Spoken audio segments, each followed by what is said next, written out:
Awesome. Thank you. Thank you. And for those of you that are just joining, if you wouldn't mind, please changing your title in Zoom. You can see ours that have the Youth Development Oregon as staff and or council members with followed by our name. If you are a guest, if you could please put GS for other guests and stakeholders in front of your name, that will give us an idea of who is on the call and help us facilitate throughout the time. You'll see that on the screen here in just a minute, but just a little sneak peek on the. Hi, Cheryl. It's been a while since we've seen you. Sorry, bear with me here. You are good.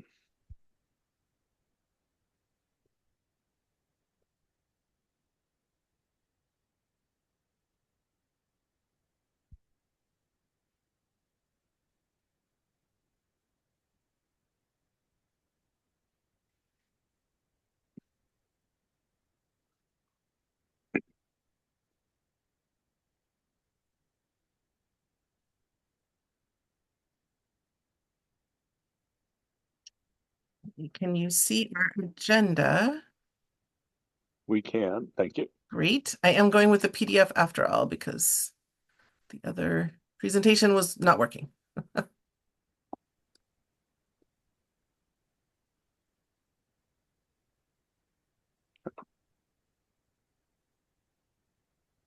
right.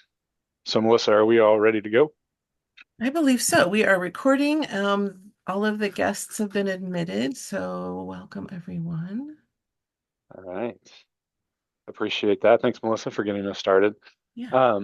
And so, in just a moment, we'll turn it over to Sally for some introductions. But for those of you, it looks like I know most people on the call, but for those of you that I might not have met as of yet, my name is Paul Sell. I'm an associate director here at Youth Development Oregon, and I'll be helping facilitate our request for application work group conversation for August 16th. And on the screen, you can see the agenda. So we're going to do obviously those introductions, which I'll have Sally take over here in just a moment. We'll review the work group structure and agreements as we've been doing each of these meetings, just to make sure everybody's on the same page of that. We'll do a quick meeting recap from July 31st meeting, followed by some information around the evaluation rubric, timing and release of the youth RFA grants. And then we're going to revisit all of the kind of meeting recaps, as this is I believe, our fourth meeting that we've had in this work group. We wanted to take some time just to review all the topics we have at this point, because there will be kind of just a moment in time that we wanted to open that back up. So again, as those of you who were signed on earlier, you can notice if you are a staff member or a council member, please put YDO in front of your name on Teams, and you can see those instructions there on how to do that to change it in Zoom. Excuse me, wrong virtual platform there. And I don't believe we have any specifically invited guests for this specific topic. So the other folks that are our guests and other stakeholders, please put GS in front of your name on that, and that'll just help us facilitate the conversation, as Sally will point out in just a moment. With that, Sally, I'll turn it over to you. Thanks, Paul. Melissa, if we could go to the next slide, that'd be great. So we'll just do some quick introductions. If folks can, in the chat, put your name, your organization, and your job title, that would be great. But I'm going to make sure that all of the YDO staff have a chance to introduce themselves. So I'm Sally Deck. I am the grant manager handling the Future Ready grants this year and also helping with this framework and RFA process for the 25-27 RFAs. And I will pass it to Jared. Good afternoon, everyone. I'm Jared Shaw, grant manager and workforce analyst at YDO, and I will pass it to Molly. Hello, everyone. Molly Burns, grant manager and re-engagement analyst here at YDO, and I will pass it to Tanasia. Thanks, Molly. Tanasia Bishop here, Youth Grants Administrative Specialist, here to take notes and be behind the scenes. I will pass it to Bill. Good afternoon. Happy Friday. I'm Bill Hansel with Youth Development Oregon, data lead and grant manager. And I will pass it to Cord. Hi, everybody. Cord Bucher, Deputy Director, Youth Development Oregon. I will pass it over to Brian. Thank you, Cord. Yeah, Brian Detman, Director, Youth Development Oregon. Just appreciate everybody being here, all the hard work by staff. I see people signing in the chat. Really appreciate your participation. See one of our council members, also Commissioner Ojiro. So just thanks, everybody. Turn it back to, well, maybe there's somebody missing. I don't know if I missed anybody. Maybe there's another staff. Let's have Melissa introduce How about herself. Melissa? Hi, everyone. Melissa Gallardo. I'm executive support for YDO. And did we hear from Molly? Molly Burns? Okay, we did. Great. Staff, chime in if there's anyone that we've missed. All right, and it feels like we have time and not too full of a house. So if folks will also just introduce themselves, and I'll just start with Cheryl. Hi, my name is Cheryl Zwillinger. I'm the program director at Looking Glass Riverfront School, and we've been a recipient of YDO grants in the past and currently. Thanks for being here, Cheryl. Tanya is the next on my screen.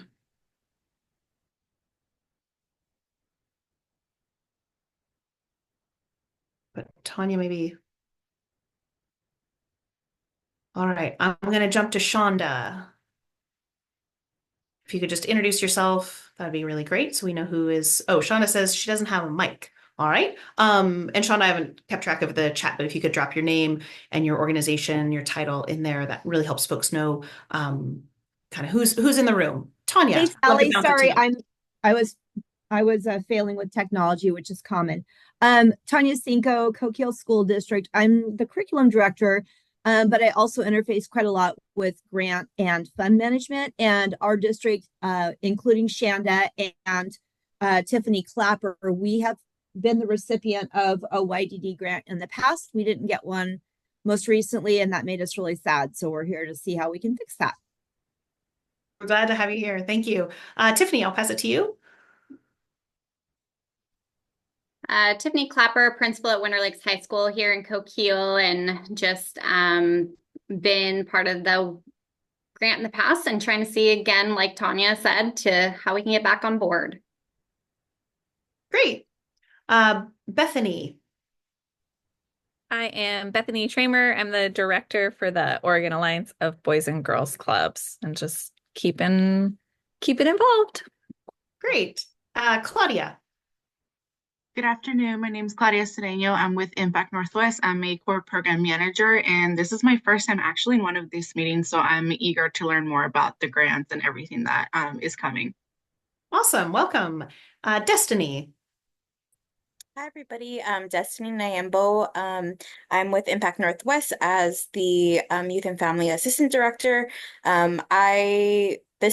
This last round, I was heavily involved with the RFP process and writing and whatnot, and Impact. And a few of our programs have a few current and had passed awards from YDO. Great. Glad you're here. All right, we have two council members on the call. I'm going to start with Zan. Good afternoon. I'm Zan Ojiro. I am a council member, and so I'm familiar with the grant processes because of my time with the council. I've been involved for about 5 years, and my day role is as a Benton County Commissioner. And I use she, her pronouns. Thanks, Zan. And Janelle, I'll pass it to you. I'm Janelle Theobald. I am a council member representing high schoolers. And I was a grant reviewer last summer, but I found these meetings very pretty informative on the other side of things. Excellent. We're so glad that everybody is here. Melissa, if you don't mind sharing the slide deck again, that'd be great.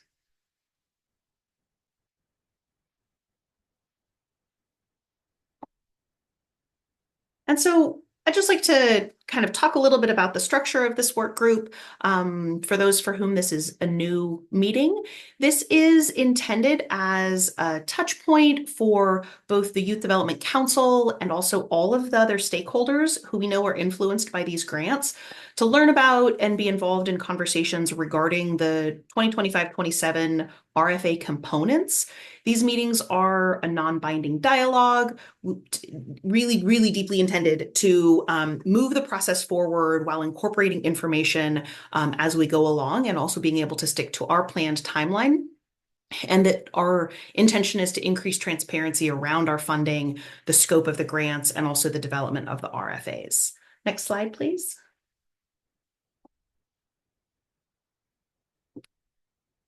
The agreements that we came to in our first meeting is that we will keep the discussion and the sharing to the current agenda topic item, and that's why today we're intentionally creating time to talk about previous conversations. We'll use the 25-27 continuous improvement areas as well as YDO's equity lens to guide all of our discussions. We give YDC members and invited participants priority during our conversations, and that is simply because we're recognizing the expertise that some invited participants might have. Today, we don't have any invited participants, and we welcome everyone to be able to be part of the conversation. We can utilize the chat and also our reaction functions that are built into Zoom to share ideas, to request to share, so don't hesitate to use the little raise hand button, and or to emphasize points that are made during the discussion. We ask that folks remain muted until they're called on and that they turn on the camera while speaking, and that we are committed to our allotted time with facilitator direction and then also the meeting timeline so that we can keep things on track and ensure that we are on time with this RFA development process. Next slide, please.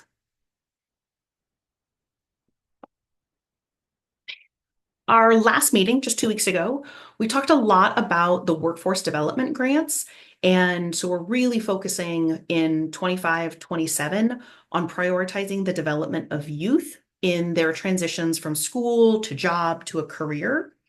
And that we are intending that these services will be delivered to youth who are out of school, unemployed, underemployed, and or re-engaged, and the age limit will be 14 to 24. When we talk about underemployed youth, a lot of what we're looking at are youth who have like a fast food job that doesn't have opportunities for advancement and that would be considered not to have the wages that would support a family or be considered living wages. So we're really aiming to develop youth further to be able to have better workforce experiences.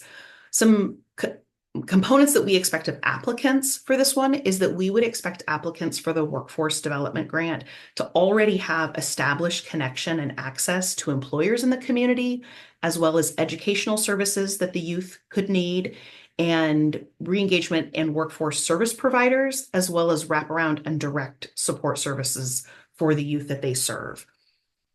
And that the applicants would be prepared to have a youth-centered curriculum and delivery of essential employability skills training and job and readiness training. So what we're really looking at with those elements is that this isn't specific to a career field, right? This isn't about developing a workforce as much as it's about developing youth to enter the workplace where they see fit. And also applicants will need to have capacity to participate in grantee convenings. So we've been successfully pulling together both re-engagement and workforce grantees in communal conversations, really helping build partnerships, helping people know who else is in that area that can provide additional services to the youth that they're serving. And that then leads to the proposed requirements that we intend to build into this new workforce RFA, that it would be a requirement of education and workforce partnerships. And that means that if an applicant comes from an education standpoint, maybe they're a school, that they need to have workforce partnerships in place, and that workforce applicants need to have education partners, and that other applicants need to have both education and workforce partnerships. All of the grantees will need to provide holistic essential employability skills. And again, this is really looking at the development of the youth, right? And there's a list there, I won't read them all, but looking at really helping youth develop communication skills, conflict resolution skills, self-awareness, and then also elements like financial literacy so that they're well equipped to go into the workforce, recognizing, oh, if this is how much the job pays, how's that going to work out for me? And the final element that will be required of those grants is that they provide either paid work experiences or apprenticeships, pre-apprenticeships, internships, or an industry recognized credential. And there will be a lot more details that will be forthcoming, and we're happy to talk more about that as it makes sense. But that was our meeting recap. I should have started by saying Future Ready, which has been a funding source since 2022, is coming to its end. So we will not have Future Ready funds available for 25-27, and that is what allows us this flexibility to write a program that's really focused on helping youth develop and be able to transition from school into the workforce. Next slide.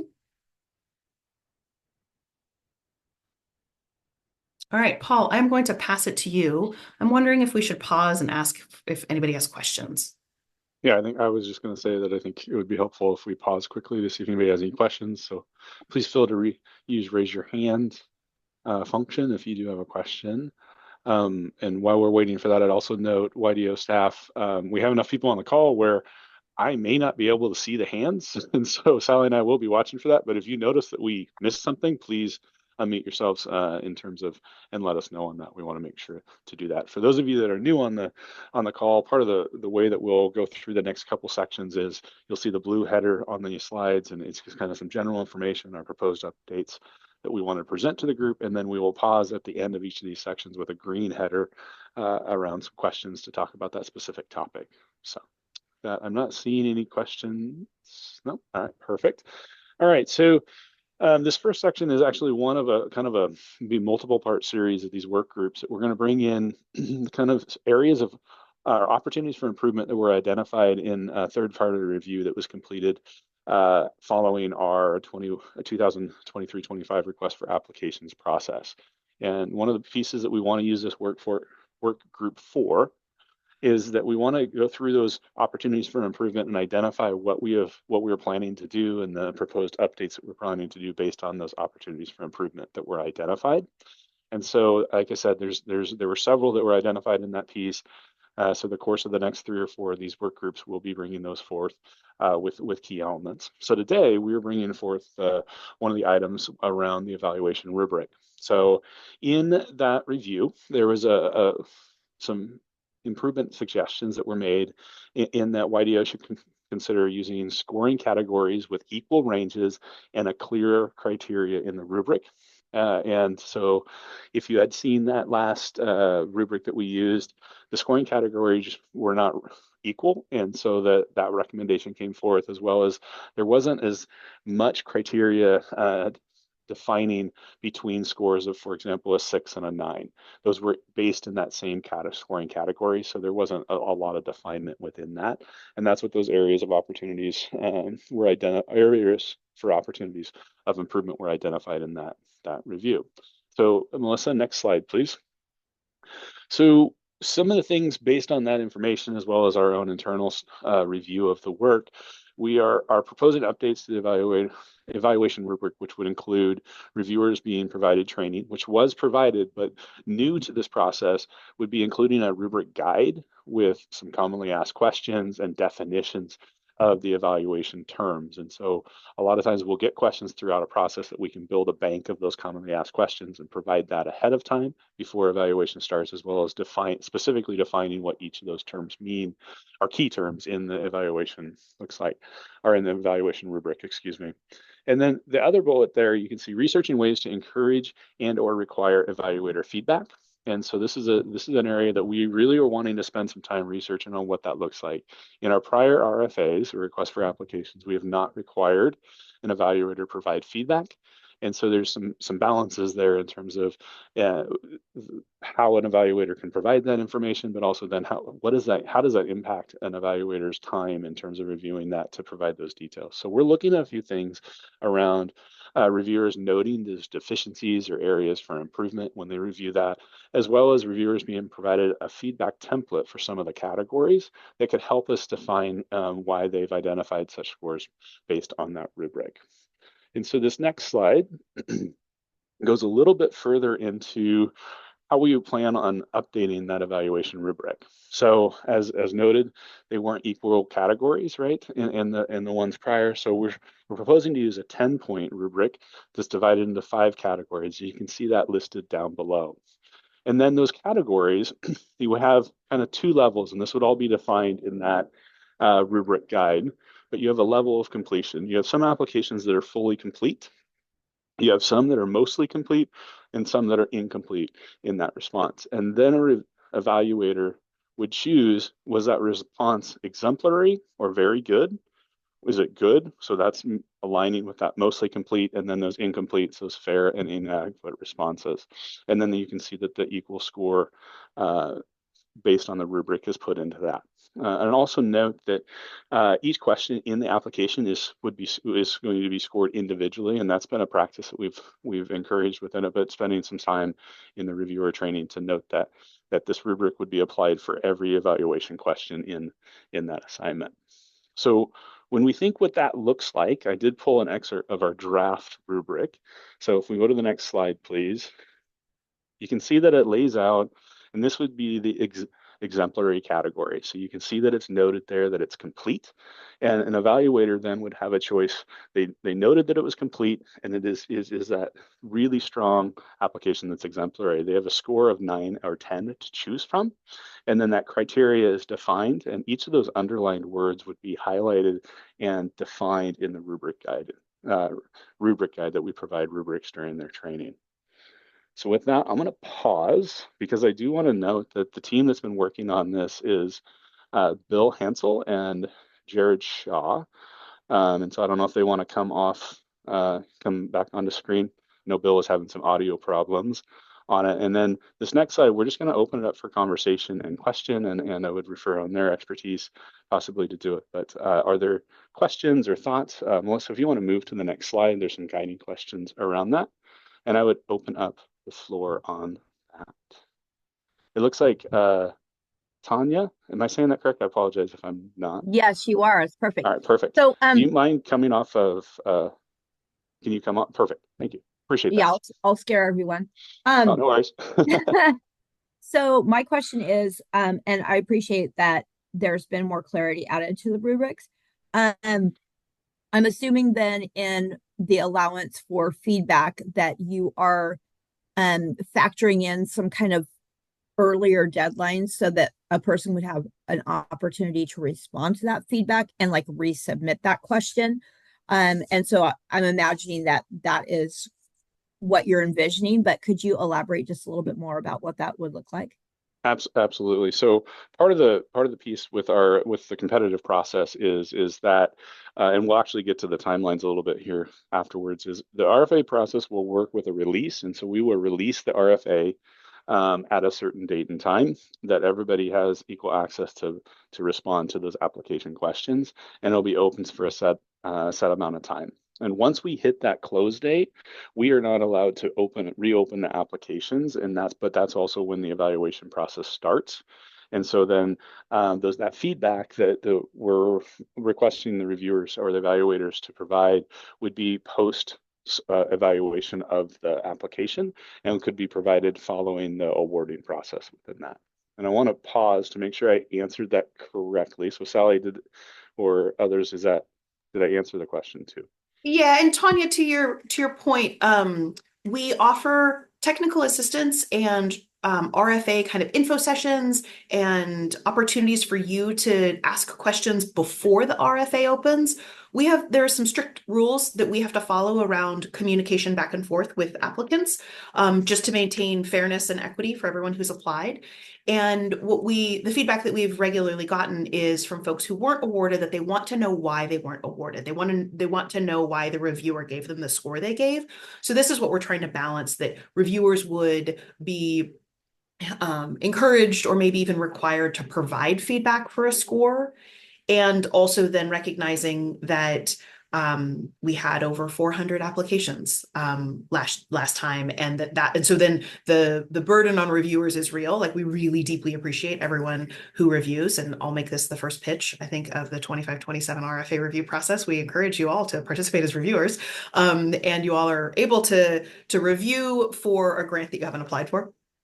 And so we have a challenge of recruiting adequate numbers of reviewers, and we want then for the reviewers to be very well trained so that they give scores that are fair, and also that if there is like an element that's missing, that the applicant has an opportunity in future biennia to have a more improved application. And we have seen that folks who have those conversations with us after having been declined funding have an improved application the following year. So we encourage you to come to all the info sessions, learn as much as you can ahead of time, but that the feedback from the reviewers will only be available after the scores have all been completed and released. And Tanya, just verifying, did that help address that question? Yes, yeah, that did. I just wanted just some clarification about that. So I appreciate that information. Absolutely. Thank you. And there is, and just for those that are also on the call, there are multiple processes that come out of ODE in terms of how applications are submitted and the processes with it. These are the request for applications, like Sally mentioned, is a very defined process that you will even notice that we have to shift once we open that RFA process where we're not able to address any questions, and it goes to single points of contact, and it's a very formalized process. So appreciate that question. Any other questions about the rubric updates or following with that, or thoughts of the rubric?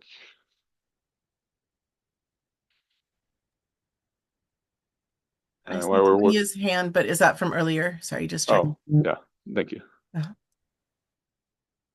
All right. Yeah, I think that's from earlier. So Tanya, if you have access to that, to put that function down, or maybe Melissa can help out. Perfect. All right, and Sally, thanks for the plug on the reviewers. That's perfect. I didn't have to start it this year. No, sorry, but it is a very real challenge for us. And so if that is pieces that you look at, and there's processes and outlines that we do for that, but just as a note on that. All right, so Melissa, if you don't mind, we'll go ahead and pull back up the slide deck. All right, and this actually kind of adds to to some of the conversation we've already been having is what does the timing and release of these RFAs look like? And this has been some shifts that we've really considered as a team to propose moving forward with. And so add some context before I jump into this is we have launched our RFAs for the last several bienniums, our large RFAs at least, and we've at the same time. And as Sally talked about, we had over 400 applications come in during the 23-25 large RFA release with us, and that's a lot of applications to manage at a time. And so we've stepped back and looked at that, what makes sense in terms of how we can help support that many applications in a way that will allow us to also have the processes. And so this next biennium, we're proposing that we move forward with a release of RFAs sequentially. And what we're looking at would be that the re-engagement opportunity grant, that's the ROG, would be released in late winter, early spring, which is right around that same timeline we released the last biennium. And then that would be followed by the community investment, or the CI, approximately 3 weeks or so later. And what that 3-week gap allows us to do is to do those initial reviews, or those eligibility reviews about meeting the minimum requirements of those applications. So it's kind of a way for us to not overburden the process through procurement, because our single point of contact will typically run all of these RFAs for us. And then our last release would be for our workforce, or and again, that workforce development, but we're still playing with that name, would be released last based on the legislative process. Because currently we have funds and we'll be releasing a workforce development grant. But we also need to see what happens in the legislative process. As Sally indicated, Future Ready is sunsetting at the end of this biennium. And so we have some questions about what funding is going to happen. And so that legislative process is that kind of unknown factor we have to plan for. So that release would be based on the legislative process. So for example, if there isn't any traction and there isn't any predicted funding coming for workforce, then we could release it sooner. But if there is some legislative work that's coming through, and we have some, hopefully we have some legislative approval of some additional funds coming in, we want to make sure that that funding stream aligns with those requirements that come out of the legislature. And so the release would look different within that, but we would be very collective in the sense of sharing what those requirements were and where people should apply along those ways during those information sessions. Then that next window is the RFA application window of approximately 60 days. So that's that open window that people can apply to those applications. This has been what we've done in the past. of 60 days to meet some of the different scheduling requirements and timing requirements of both any of our applicants, right? To give more time to do that side. And then lastly, the goal would be to begin intent to awards with the ROG, hence being that would be that first release in that mid to late summer range. So that does put that in that July, August range, which has been our goal for it. But recognizing that we also had some challenges in getting that out, especially with the number of applications that we had across all RFAs last biennium. So doing essentially a staggered intent to awards with that process based on the evaluation process that would happen within that sequence. So again, I'm going to pause and check with my co-facilitator, Sally, to make sure I didn't forget anything in that. I think we're good. All right, awesome. So we can bump to the next slide, which has some guiding questions around that. So obviously the sequenced release of funding, but I guess we could have also said sequencing release and then intent to award of the funding streams, right? And then the application window. So I don't know if folks have some reactions or comments that they'd like to share with that. I'll go ahead and pause and see if people want to come off mute and share any ideas within that.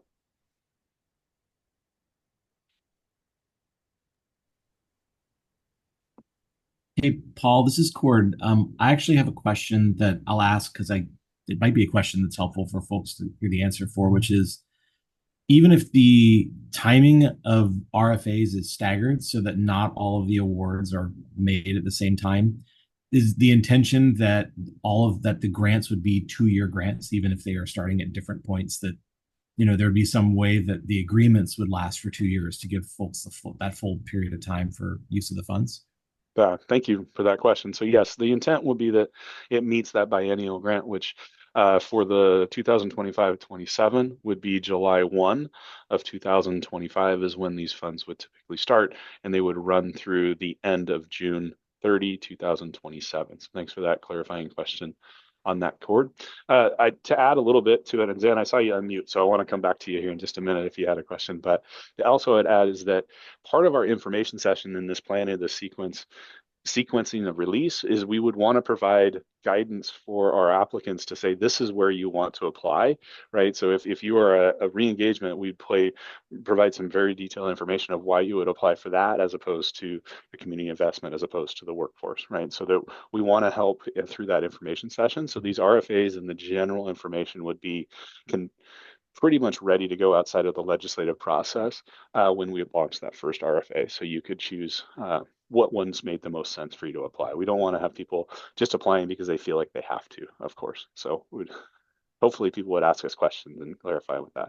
I see some head nods, Bethany, so I appreciate that on that. But Zan, I wanted to go to you because I don't know if you unmuted on purpose or just checking it. I just wanted to say that I think that the staggered opening and closing and awards is a good idea to put less burden on you all and the attorney's review and so on and so forth.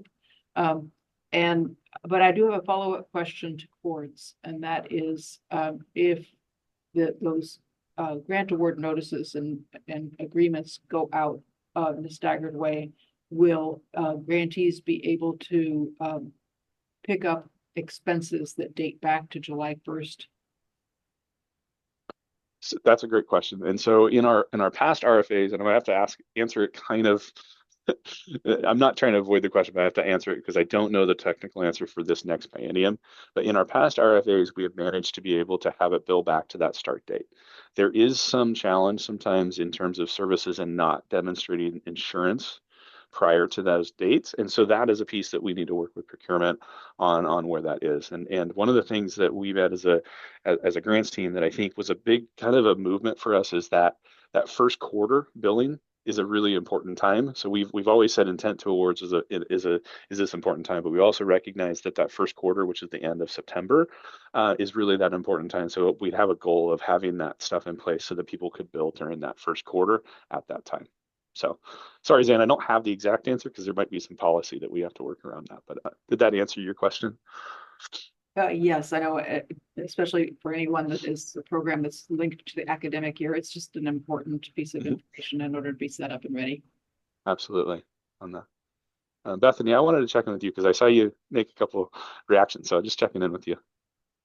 Yeah, just that my question on the stagger, I like the idea of having them so you get a little bubble of uh reprieve in your onslaught of questions.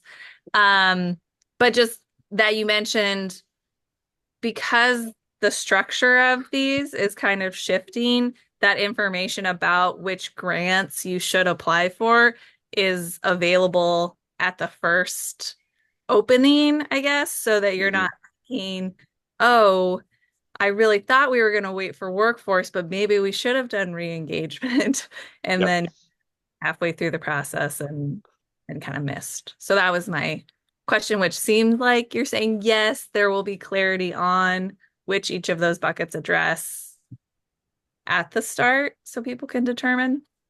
Yes. So I think maybe the easiest way to answer it too, and I'll have Sally jump in as well, but so we are building all of these RFAs at the same time so that those connections are to be as clear as we can. And so the hope will be is that we have that information. The unknown, unfortunately, is the legislature, right? That's always us going into it. But that is our intent, is that you'll have that information ahead of time. We're also talking about what does community engagement look like? Because community engagement can happen differently if we don't have those RFAs open, right? So once we get those RFAs, you get those emails from us saying, sorry, I have to direct you back to the single point of contact, where prior to those RFAs, so hopefully we'll be able to provide some information in that winner range of like, here's what this model is looking like, and have a little bit broader conversations of what makes sense. The only thing I'll add to that is that, I think so. Yeah, that as we are particularly writing the workforce RFA, it's with the information we have right now, we're writing it essentially from scratch using the funds that we already have available. Recognizing we might need to incorporate legislative requirements if there's a different stream of funding that becomes available that would be tied to youth workforce development. But because we are writing this from scratch, we're also then able to address specifically data collection questions. What data will grantees need to be collecting, and to be very upfront with that, so that then it is just easier, a little bit fewer surprises around back billing, especially that if someone wants to back bill, do they have the data that demonstrates that they were serving youth that the grant was intended to serve? So it's our task, and what we will be doing is front loading all of that information so folks know what to expect, with the caveat that the legislature might change that. Right. And so this is where we're trying to ensure that all of our grantees have as much information as possible so that they can avail themselves of the funds that are available and be able to make the right choices about what grants to apply for, recognizing that our timing is limited both by the bottleneck that can happen in procurement if we release everything at the same time, as well as potential changes from the legislature. So this is where, again, that we're doing this now and trying to get all of our ducks in a row so that we are in a position to answer folks' questions and have that transparency around what the options really will be, so that we can do our best, so that y'all can do your best. Thanks, Sally. And I would also note, so currently what we're building the workforce development grants around is the community investment grants. So we used to have the initiative in there, but we were building a separate RFA that is bringing the best parts of both Future Ready and the workforce initiative that we had in prior biennium together. Awesome. Other questions or thoughts? All right. It's nice when Melissa stopped sharing the screen because you can see everybody. Oh, I should be checking in the chat. It doesn't look like there's any questions. Appreciate the comments that people were talking about with the guidance on the rubric. All right, Sally, I think I officially get to turn it back to you for this next part, right? All right. All right. Awesome. Thank you, Melissa. So we would like to just recap a little bit of what has happened so far in this work group session of meetings, series of meetings. we started in June, in late June, really talking a lot about the framework that the youth grants fit within, as well as the structure of the work group and the meetings that we'll be holding. So the framework really is that we have these three separate initiatives: the community investments initiatives, the re-engagement initiatives, and the workforce development. And that workforce development and re-engagement are closely tied through the re-engagement collaboratives. So while we have three separate RFAs, there is a lot of connection between re-engagement and workforce development, and that we recognize the real benefit of having workforce development services offered to the youth who are in re-engagement programs. For the work group structure, you can see kind of what we already talked about in earlier slides. As far as the public nature of this meeting, these meetings are available for folks to have access to. You'll have access to the slide deck, etc. And those elements will be available for the foreseeable future. Next slide. When we are talking about the youth grants that we will be providing, we see them on a continuum. So community investment grants are for youth ages 6 to 24. So looking at all of the positive development activities and the programs, after school activities, things of that nature, and that those services are for all youth, deeply prioritizing the youth furthest from opportunity, but that those are available to 6 to 24-year-olds. We also have our re-engagement opportunity grants that are limited to 14 to 24-year-olds. And the re-engagement grants are pretty strictly dictated by the Oregon statute and the OARs that decide who eligible youth are and how they shall be served, what elements they need. And then the workforce development grants are also for 14 to 24-year-olds, really focusing on job and career readiness services, and then looking to focus on those youth who are out of school, unemployed or underemployed, and or re-engaged. Let's pop to the next slide. And then also Cord just dropped a comment just to add what we mean by things that could change in the legislative session. It's conceivable that there could be change to budget or budget structure, new requirements for reporting that we need to integrate, or other direction for how services may be prioritized to serve specific populations or needs. Since we plan to launch RFAs in early spring, the legislative session will be ongoing and final budget is not known until the RFA has been closed. So I'll just actually pause there. Does anybody have any questions about that?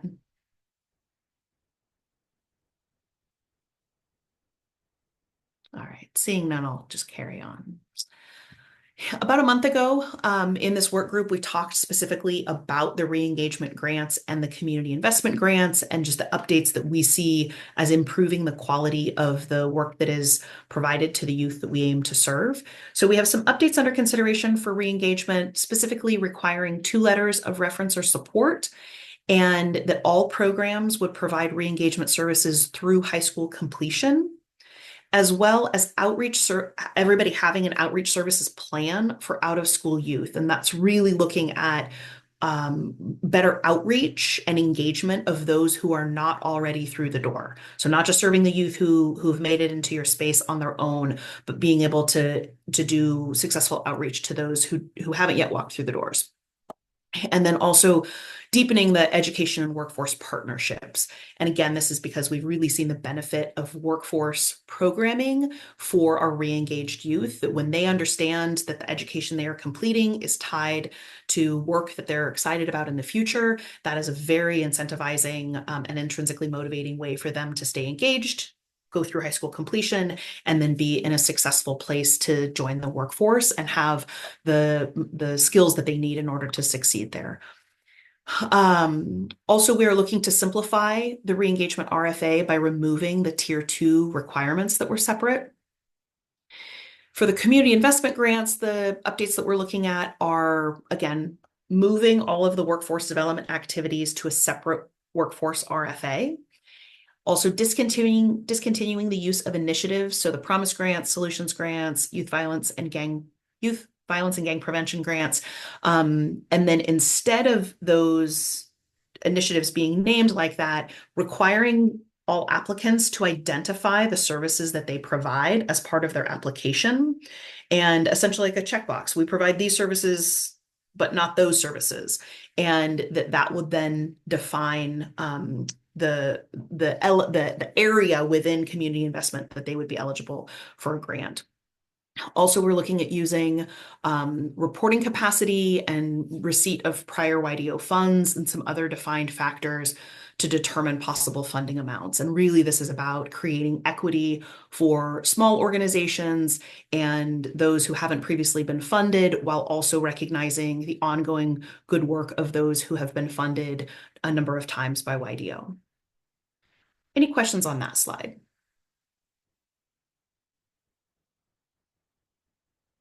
All right, Melissa, let's go to the next slide.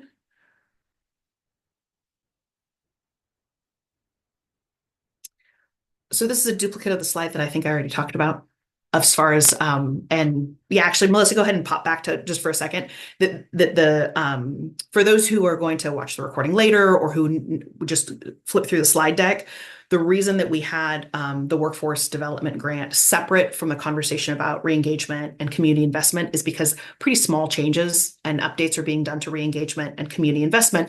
There's kind of a lot that's happening for workforce because of Future Ready ending. And so that's where there's the pretty extensive details right there. But now let's go ahead and go to the next slide. And so are there any questions that folks have around the structure of the work group, kind of what it is we're doing around the framework, having 3 separate RFAs, the continuum of youth grants that we intend to provide, or any of the specific updates or proposals that we've put forward for discussion?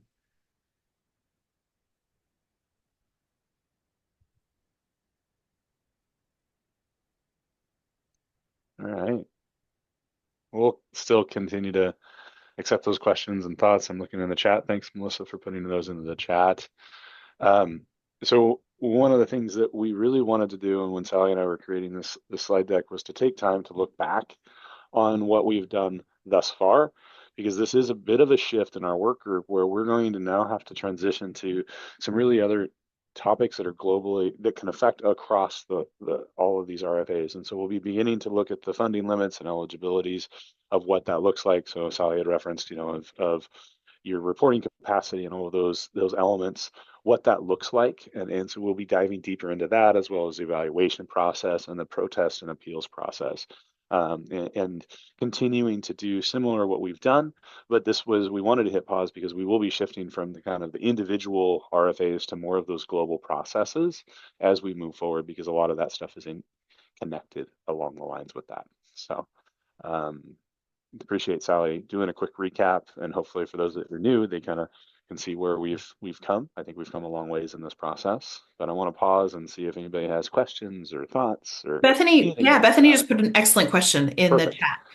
Sherrod, I'm sure I missed this, so just wanted to confirm RFA rubric adjustments were meant to be applied for all the RFAs. And yes, the intention is that by clarifying the rubric, that the rubric can be applied to each of the questions that will be in each of the RFAs, and that what we will do on our end is write the questions so that the scores of the rubric are easy for the reviewers to match. That it will be abundantly clear in the questions that are written whether or not someone has an exemplary answer or an inadequate answer. So that, yes, the rubric will be applied not just to each of the RFAs, but to each of the questions within the RFAs. And for example, one of the things that you may have seen in our prior applications is we have bulleted items to address. And so part of our guidance to our reviewers will include that. I think that's my understanding of it, but I do want to pause because hopefully I didn't misspeak. Bill and Jared, I see you coming on screen. So is there anything you wanted to address to that? Right. Seeing Bill's shaking no, so I'm assuming I got it right. That's great. Cool. All right. Other thoughts, Jared? Did you have anything to add? Okay. Other questions or thoughts about the process, the work group, or even feedback in the process? I mean, I'd be open at this point because this is our 4th meeting. I think Sally and I appreciate if there's things that you would benefit from in this work group, we can work to incorporate. So be open to that for some of our council members, Zan and Janelle, who have joined us at multiple of these. So if there's more information that you'd like, let us know, and we can work to see if we can incorporate that into this process.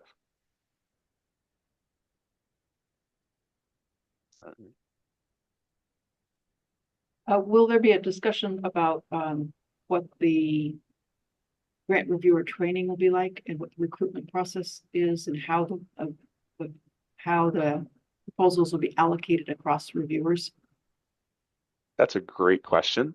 Being very transparent, it is not something we currently have on our agenda, but we also have open dates for the work group after the September 12th, I think, is the next full council meeting. Am I right on that? I'm looking to see if anybody can give me a confirm That on is that. correct. Thank you. Okay, perfect. So we're really focusing these ones right now on what kind of the update for the September council meeting makes sense in terms of the progress.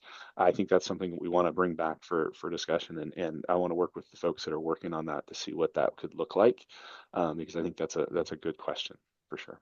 Sally, anything to add to that? Just reiterating what Paul said of like, yes, Zan, that is an excellent question, but likely will land in the September to December range.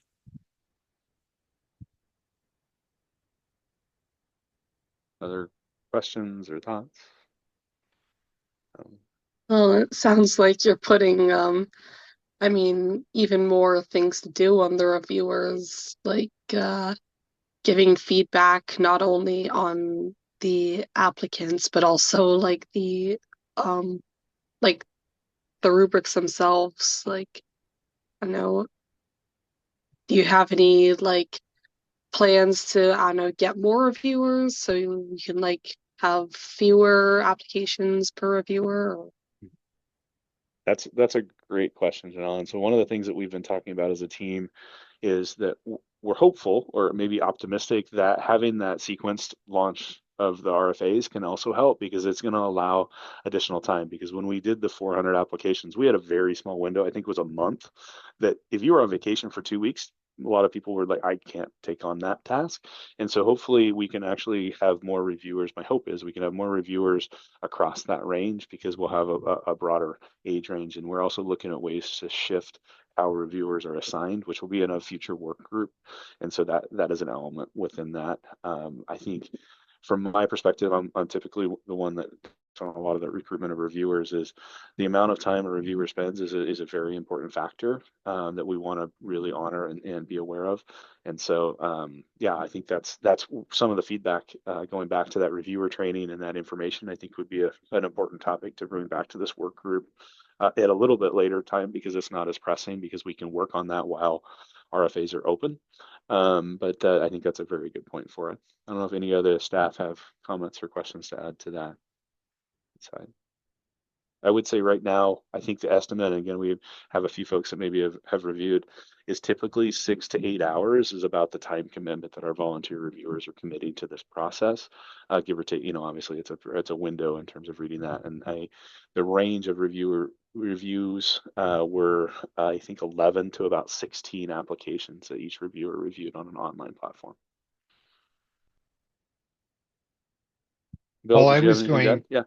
Yeah, I was going to add that one of the goals of the rubric and the design is to actually help make things less ambiguous, which should actually reduce the burden, the load on reviewers. And one of the things that was there too is offering kind of canned feedback responses that allow for the reviewer to offer feedback without it having to be,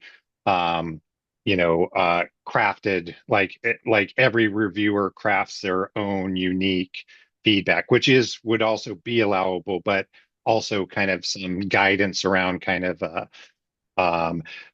public records safe kind of response that provides feedback on what was missing maybe in the answer or how you arrived at one, which we also hope ends up lessening the actual time requirement of the reviewer. So our hope is by tightening up the rubric, that not only are scores less variance across scores or scoring groups, and less time involved in the actual process. So I think that was one of your questions of like, is this putting more work on the reviewers? But our hope is that it is actually less work for reviewers.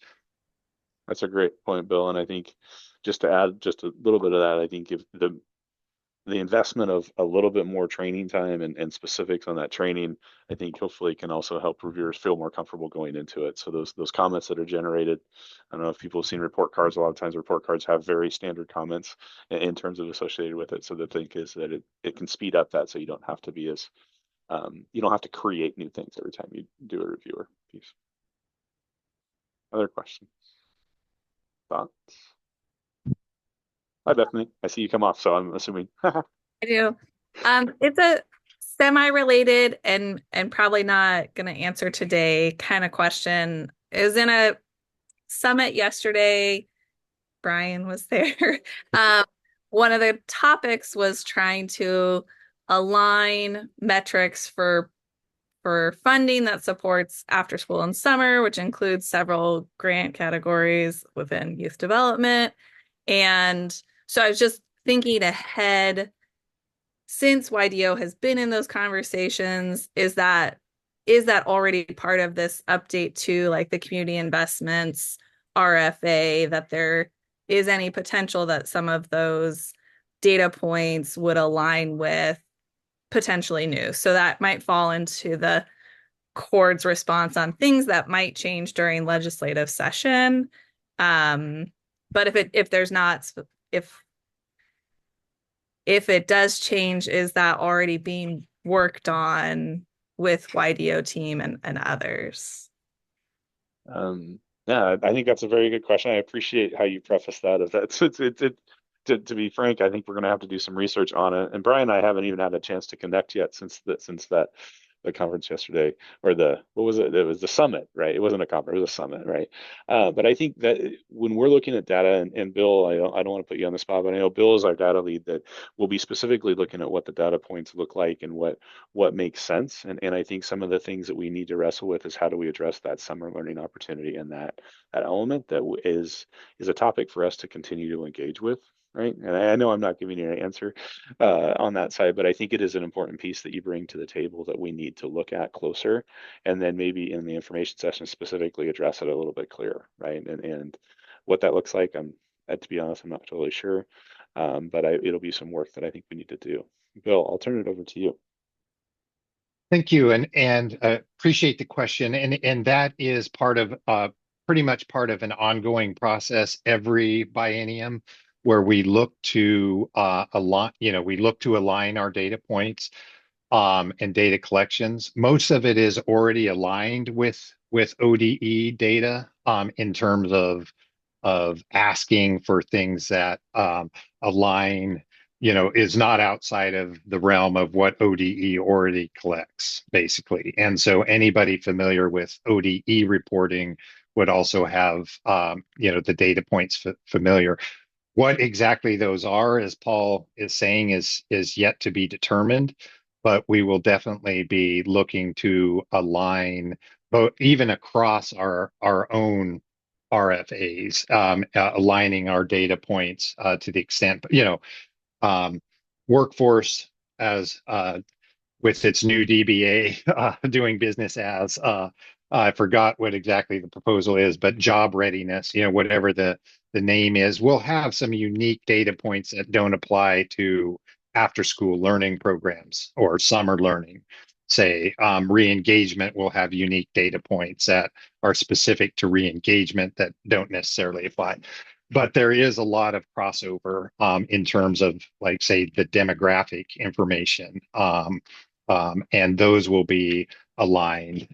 So I hope that helps, but it is definitely something where we actively are looking at. I mean, it's almost just a standard kind of thing where we both look to, are we collecting something that's unnecessary or redundant, and can we reduce those redundancies, and just basically have a straightforward and minimally time consuming data collection process.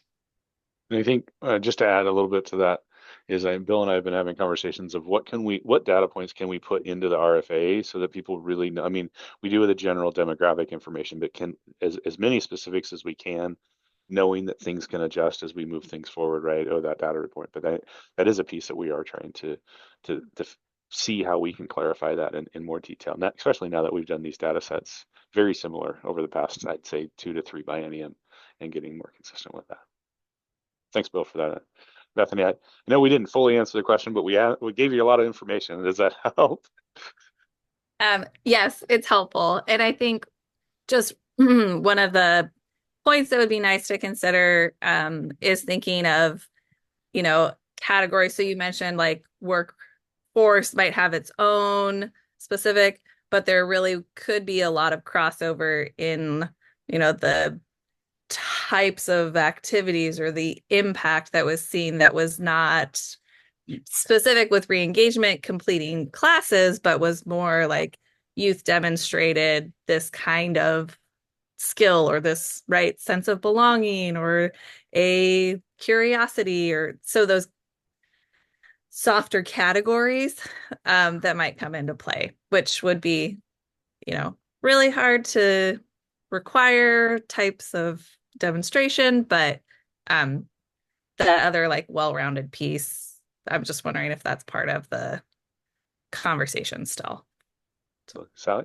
I'm hearing a different question that's excellent. Like that maybe actually what we're talking about is what within YDO we would maybe call the youth grants continuum, and that there is overlap between activities that happen in re-engagement and that happen in workforce.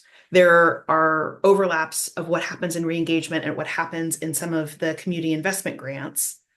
But also we can take a step back and say, we recognize that there are overlaps between what happens in youth re-engagement programs because we serve up to 24-year-olds, that there's going to be overlap with agencies outside of YDO that are providing similar programs, and that there might be agencies that have overlap with our younger youth, certainly within community investment grants. And so part of what I heard, and part of also what Brian Detman had shared about the summit that sounded really powerful, sounded like a really great opportunity for folks to come together to talk about how best can state agencies be in alignment and be supportive of the CBOs that are doing work, particularly in after school and summer programs. And I think that what we hope really to differentiate or delineate is the requirements that exist in each of the grants, and that there are quite strict requirements within re-engagement around eligible youth, and that's really what defines a lot of of who gets those grants, is who actually can serve eligible youth. And that for the workforce grants, it's really around those paid work experiences as well as apprenticeships and industry recognized credentials. And so to some extent, there's a matter of opting out of a grant if an organization knows that they don't provide one of the required elements or required demographic of youth that need to be served. And that the community investment grants will continue to be the grants that some might say are the broadest, right? It's the broadest age range, and that some of what you've said around like skills that could be learned in any of those grants, that we recognize there is that continuum. And so then for organizations to be able to say, yes, I, as an organization, definitely have this and this and this, and I have access to these youth and these additional service providers or partners, thus X, Y, or Z grant would be the correct one to apply for. And that's what we'll be ensuring that we have out and available for everyone to make those decisions about where they fit in best in our continuum of grants. Does that help? Did I just cause more questions? In which case, fire away.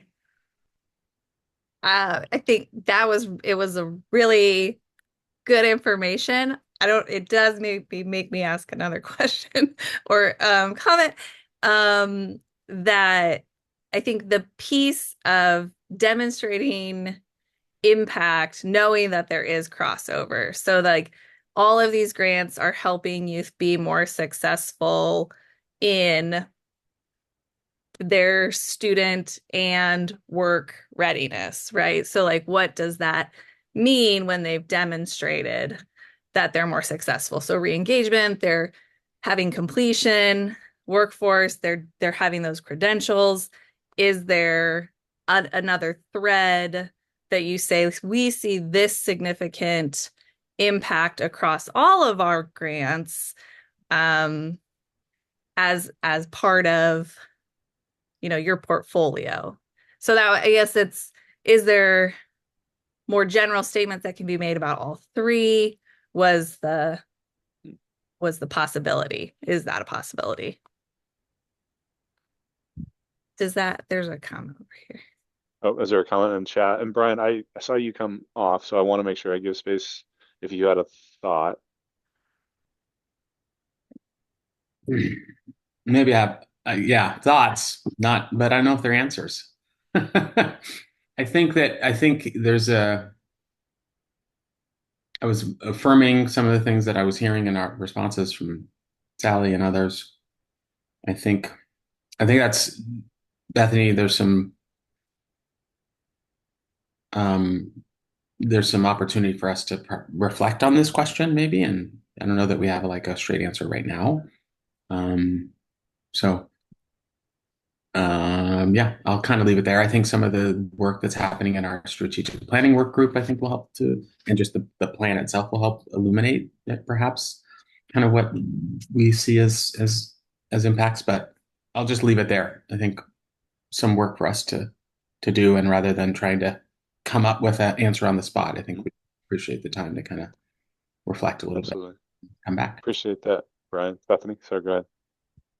No, that's very fair. And this, I don't anticipate an answer now. It was more thinking, are there categories, thinking ahead as you're building those RFAs, categories of impact potentially that do cross the continuum, is I guess my question for you to be posing and thinking how that comes back out. So I think it's a great point. I think that's part of the reason why I think these work groups are invaluable within it. And I just want to appreciate Molly, our re-engagement specialist. She's made a mention to the re-engagement opportunity grant is also piloting gathering grantee generated strength-based outcomes and gains. So like re-engagement obviously is focused on credits, right? Like you have to get credits to complete high school, right? We recognize that, but we've added that optional piece into it. So I think that's an intriguing question that I do look forward to wrestling with the team, right? And super happy that Molly and Bill are on here as our data folks for this. So I think we get a point to them as this question, right? Maybe. Bill? Well, I would add just from one standpoint, what ties all of this together in our work is positive youth development, by our very name. So, and what we know is that quality programs, right, develop youth positively. And so there's a sense in which, by way of example, tightening up the rubric and allowing consistency in those scores to better identify the quality programs in a competitive process, right, ends up allowing for a broad categories of yes, all of our programs are achieving positive youth development principles in terms of and is also reflected by the youth being served, right? So some of this, just in the demographic data alone, right, it tells us we are serving the youth that we intend to serve, right? And by virtue of serving those youth through quality programs, there's so in that sense there's this global tie-in or a theoretical tie-in, and I don't know if that gets to kind of what you're speaking of across all three platforms, but that is just one example of kind of that kind of a theoretical tie-in in terms of how these our grants making contributes to the positive youth development for the youth of Oregon. Thanks, Bill. Molly, I saw you come on screen, so I just wanted to give you pause, or give pause for you. Sorry.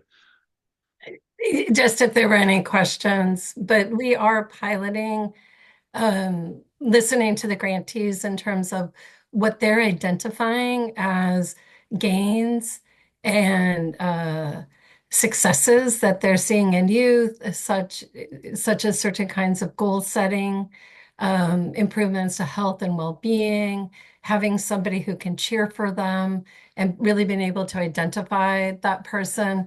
And so really kind of beyond re-engagement, so focused on diplomas and GEDs.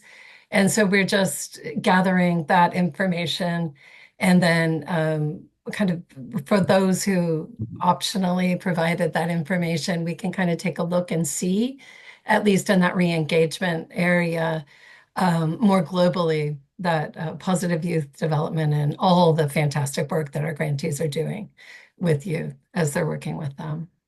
Awesome. Thanks, Molly. Cord, I saw you come off. I just want to check in. Yeah, I was just going to share just some useful historical context You're cutting in and out, Cord, so I apologize. But around this. Just what do we measure consistent going on here? Is my audio better now? right now, yes. Okay, we'll try it. Back in 2017, Bill was around for this, and actually, I think Cheryl might have experienced this in her reporting. When we made our grants, we actually figured out what each individual organization's goals were, and we tried to kind of come up with, okay, well, all these different things that grantees are doing, what are some like consistent sort of things? So, like in workforce grants, there might be like job placement and work readiness training. Might be said 10 different ways across all the grants, but we'd create a column for each of the different things that grantees identified. And I think in workforce, we had like 20 something different activities or outcomes that we were measuring, and there was a different set in community investments. And no single grant was doing all of those things. And it was really unwieldy for data collection. But what it, I think, speaks to is that one of the great things about the grants is that they are very responsive to what programs identify as the need. When an organization says the youth we serve need these services, they need these activities, our goals are to help a young person do X. We're serving youth 6 through 24 across all the grants. So there's just necessarily a lot of variety. And so we've kind of struggled with like, how do we allow for the breadth of purposes that our funds serve and find a consistent measure of success? And I think that beyond like participation and even what that looks like in every grant, 100 grants in different categories, there is like this one thing they're all doing, other than serving young people, and hopefully serving young people, who are the furthest from opportunity. So this is kind of been a long running challenge. It's not to say like that, not to offer a solution, but just to kind of acknowledge that like there's a tension between being really responsive and allowing programs to do the work that best serves the needs there in the community and for their youth, and also trying to tell a consistent story about what our funding, what YDO funding does, and what the big impact is. And we struggle with that, and that's always going to be hard for us to sort of balance those two needs. So I just wanted to kind of put that out there. Thanks, Cord. Thanks, Cord. Well, appreciate the conversation for sure. Are there other questions or thoughts that people might have? I want to give space both for Janelle and Zan as our council members. Any thoughts that you might want to share, and as well as Brian? Sorry, I saw you on the bottom of my screen, so I see you now too.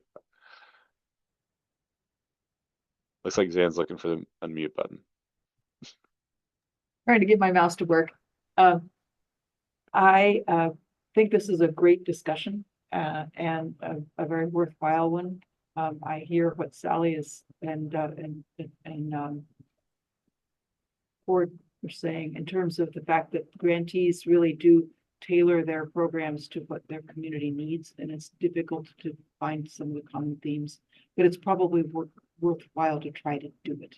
So I think it's just a question that merits some further thought and discussion, and I look forward to being part of that.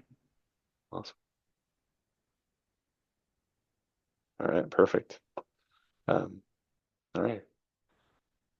Any other thoughts or closing? And Brian, I'd turn it to you if you have any closing remarks as we get ready to sign it off on this meeting. Well, I'll just say thanks for your participation. I know we've got another meeting Oh, yeah. When is it? Like the 28th, the 27th. There it is.